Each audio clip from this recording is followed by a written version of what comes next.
The United Democratic Movement is unveiling prominent people that have joined the party. The party will also give an update on its manifesto launch, which will take place on the 2nd of March. Let's take you live now to that event. To achieving positive. Finally, the UDM's Chief Administrator, Ms. Inga Ndibongo de Villiers, has thrown the full weight of her years-long experience into the UDM's effort and has joined the party as a member.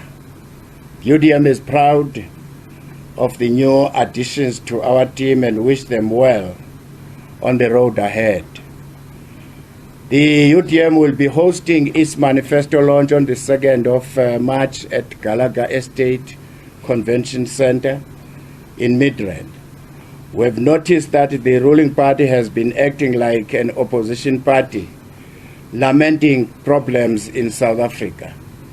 Yet they have for 30 years had the mandate and the tools to fix the problems in this country.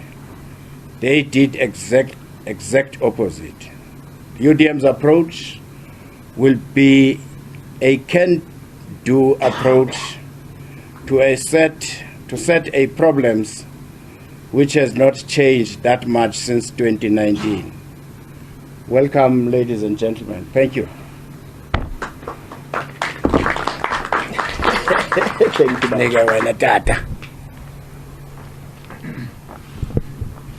Right now, we're going to give over to Professor Mdwaba for his remarks.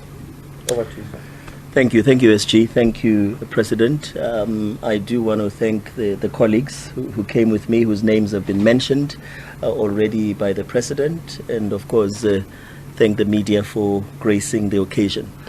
Colleagues, a decision was made by a few colleagues and myself to approach the United Democratic Movement, the UDM, purely because after many years and quite a long time of processing what South Africa should look like, what South Africa needs as we move forward, which everybody recognizes as change, but change, of course, can be described differently by different people, but hopefully change is change for the better. Impact and social justice, which for me I've dedicated my life to for a while now.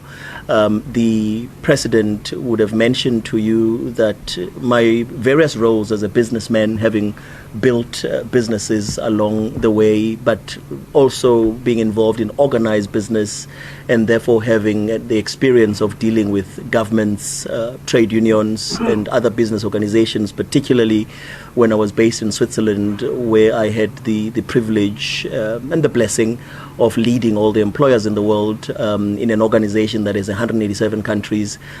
I believe I have something I can contribute. I believe there is something I can be able to effect as part of the change and the impact we desire towards a society that has social justice. And these specifically relate to jobs. The ILO, you'll know, is the mother of the world of work. Without the ILO, there's no world of work. Anything you can think about in the world of work, any convention you can think about, any law you can think about in South Africa or anywhere in the world comes from the ILO. When you talk about trade unions, for example, protesting Convention 87, when you talk about collective bargaining, Convention 98, when you talk about issues of occupational safety and health, Conventions 152, 161, and so on and so on. So coming from that background, but more importantly being a practitioner, being a businessman, being a person who's able to implement, we find ourselves, and I represent a multitude of people. I just want to stress this. I'm one of a multitude of talented South Africans that I meet along every walk of life, locally, regionally, globally, successful South Africans, people who can do things, people who can effect whatever is required by our country to realize its true potential and realize who as a people we are. But you need good vehicles for that because the level of ethical conduct and governance that we have in South Africa has reached abysmal levels, and has reached abysmal levels over the last 30 years particularly. Now one can argue, yes, 30 years was liberation, 30 years has been a break from what some of us experienced pre-94. I fortunately have lived almost on both sides, the pre and the post 94. Having gone, grew up in a rural village, I went through this proper schools of Bantu education, managed to beat those, managed to beat every possible ceiling there is under an education that was not so great. Now, one would have hoped that in a post-94 we would have people who are much better equipped, who are much better, who are well-versed, who have jobs waiting for them, who are able to create jobs. Entrepreneurship in this country is on the wane for many years. Enterprise development has been on the wane for many years. If you look at the Global Competitiveness Index as shared by Productivity South Africa with the Institute of Management Development in Lausanne, you would know that South Africa 12, 13 years ago was about number 44 out of 61 countries. South Africa now sits at 61 out of 63 countries. We're almost touching the barrel. And the only reason I think we're not touching the barrel is because Ukraine and Russia are at war. They would otherwise take those positions from us.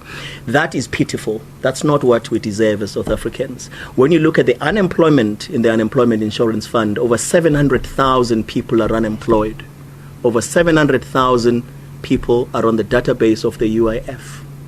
And then you have a program by the president of this country called the Presidential Youth Initiative that is completely useless, whose main design actually is to fool the eye, is for obfuscation, is for what I would call, what is that thing? Obfuscation is like when you have mirrors that are meant to confuse.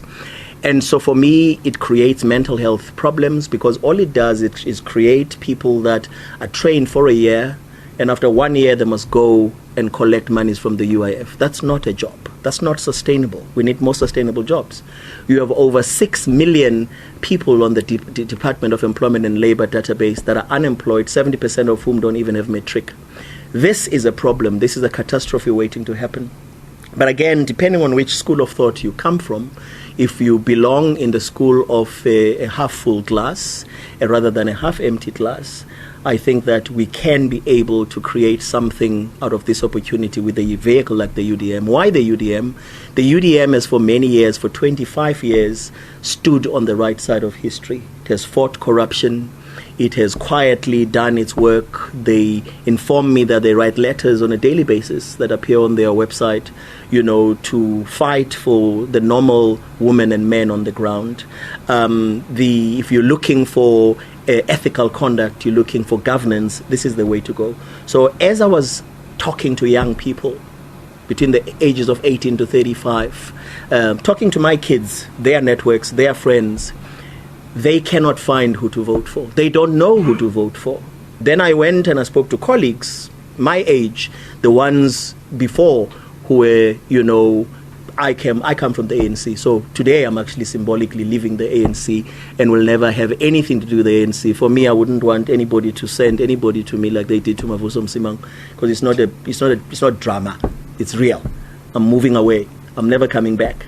And for me, when I look at that and I look at the youth of this country and I look at the potential the youth of this country has, when I look at what is possible, I think the UDM can deliver that. We, my colleagues and I here, believe the UDM can deliver that. We want to be part of that. And we want to be part of a country that is consistent, that is reliable, that is coherent even in its global processes. I don't know if you know that South Africa is one of the most incoherent countries in terms of its foreign affairs in the world, in the United Nations, because I also used to lead all the United Nations employers in terms of business and human rights at the same time as I was in the ILO. So we are hoping that our presence here, our joining this family and being part of this family, we can take this country back to where it belongs.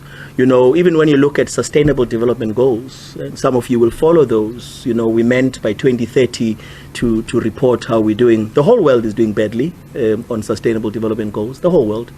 But there are those that are doing much worse than others, and South Africa is one of them. So if you look at SDG 1, SDG 1 talks about no poverty.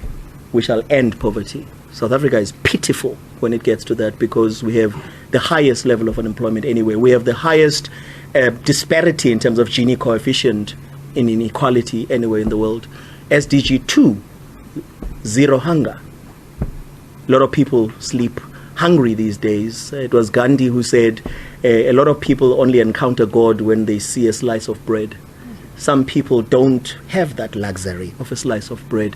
When you look at SDG 8, economic growth and decent work, you know, the SDGs are designed, all 17, to read together. That's why I always wear the pin to remind me of this. All of them, from health to water to everything, energy, which is pitiful as well, you know, they're meant to read together. But the ones I've chosen here is SDG 1, 2, and 8, because for me, they are the most pressing for us right now. Somebody in Amanskral, of course, might disagree with me that I don't have clean water and toxic water, you know. Well, interesting developments there from the United Democratic Movement as the party unveils prominent people that have joined the party. Interestingly there, one of those is Tunja Capital CEO Mthunzi Mdwaba. You will recall, of course, that Mr. Mdwaba publicly accused Employment and Labour Minister Thulas Nxesi not too long ago, and in fact the Finance Minister Enoch Godongwana and other prominent government officials of soliciting a bribe related to that 5 billion rand UIF Tunja Capital contract. Well, there you have it. Of course, this UDM briefing is also going to give an update ahead of its manifesto launch, which will take place on the 2nd of March.